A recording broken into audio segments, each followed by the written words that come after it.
Hey, this is Tuxedo Mark, and welcome to VLOGTRON, the Voltron vlog. And I'm going to be reviewing episode 9, A Pretty Spy. So, here's what happens. Ship crash lands on the planet, on Eris, and there's a girl inside.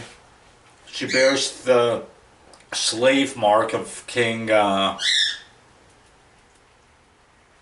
the bad guy, I forget his name.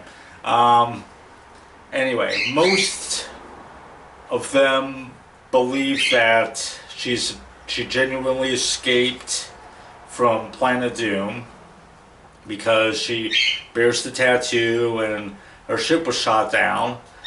But Keith, yeah, I think it's Keith. Keith is skeptical, and they're just arguing over it, like, are you calling her a liar and stuff like that.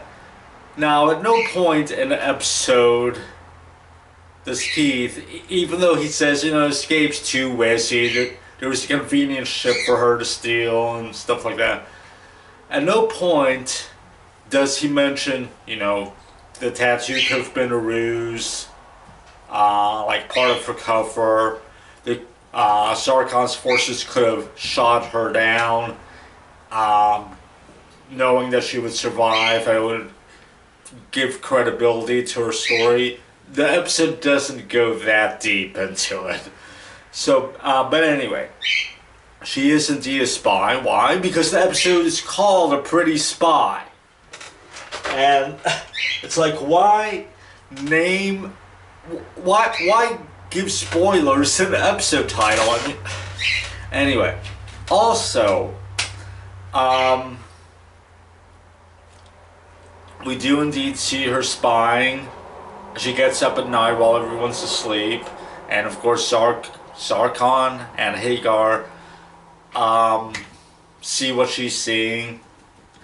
Her job is to plant a bomb, which she has concealed in like the heel of her shoe or whatever. She plant a bomb in the castle to bring it down or blow it up or whatever. Here's the problem. She plants it. She's so incompetent. She plants it on a missile launcher or a rocket launcher or something, so Koran just launches it out into the sky and it explodes outside.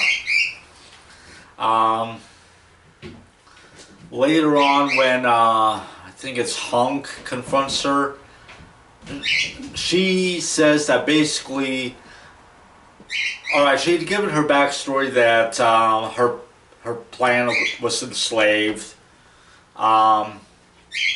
So she's trying to,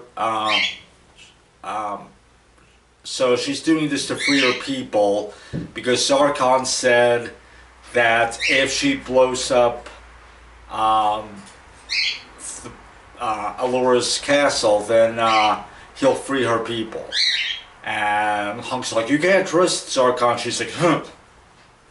Like, she can't believe that someone would say the bad guy can't be trusted.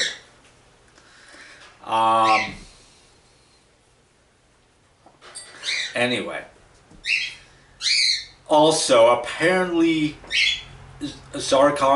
part of the deal with Sarkon had transformed her brother into the next Robeast that is going to attack the planet. So, team goes out, forms Voltron, and while the girl, her name's Twyla, she shouts suggestions to her brother, but it's like, you have got to win for our planet, you must destroy Voltron. It's like she keeps talking in this really quiet voice, even when she's supposed to be shouting. Anyway,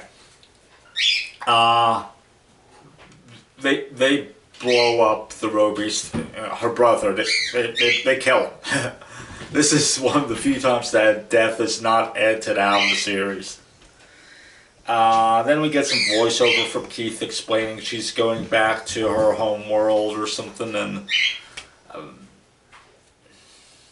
Here's the thing. In the original Japanese version, I looked up the article. I looked it up, looked up the article for this episode. It said in the original Japanese version, her name is Lisa, and she's a refugee from the thermonuclear war that destroyed Earth and made it uninhabitable.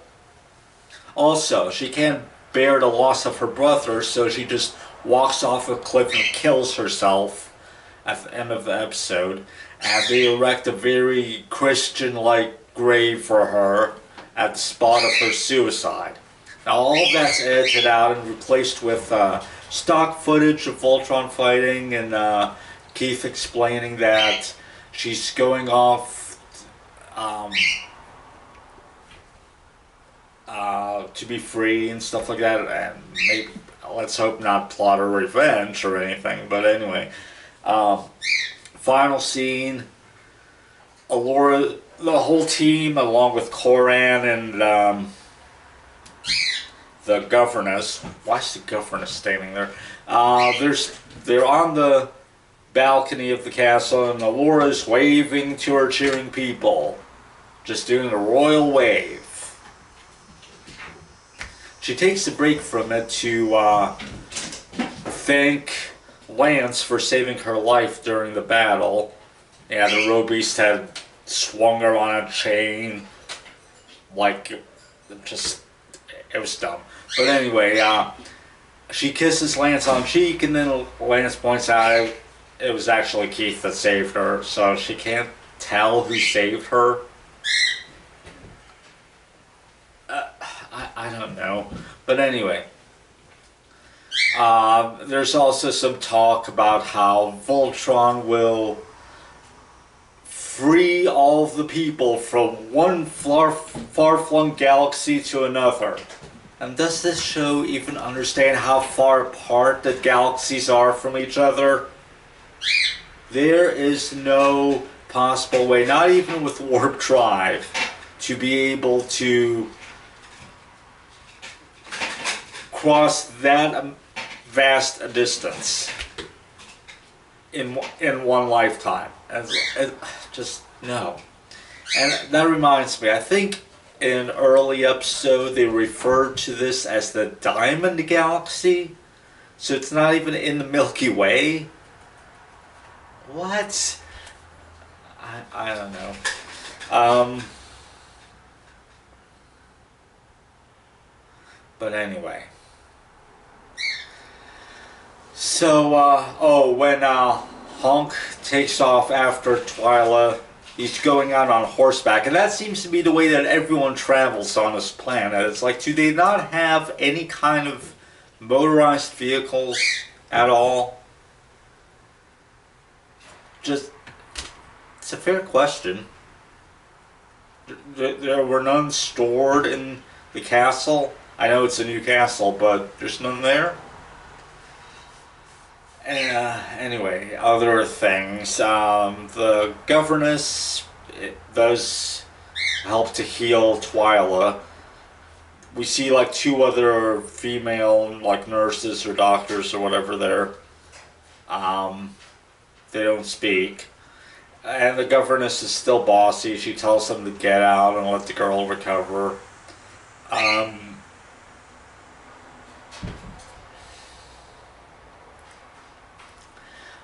It uses the long version of the closing credits.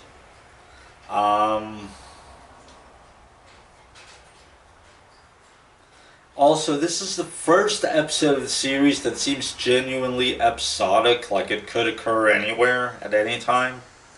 Because the first 5 episodes were one complete story arc. And then episodes 6 through 8 seem to follow up on that. First we had Sven dying, or being critically injured and moved to a hospital off-world, sure. Then we had Allura joining the team.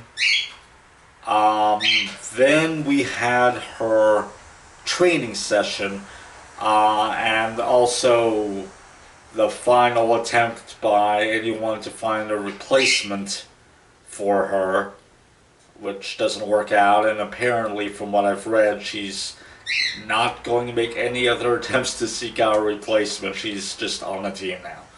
So yeah, the first 8 episodes basically are one long story arc. And now we're moving into episodic, doesn't really matter territory. Yeah. So I look forward to watching the next episode, and that's it. Thanks for watching.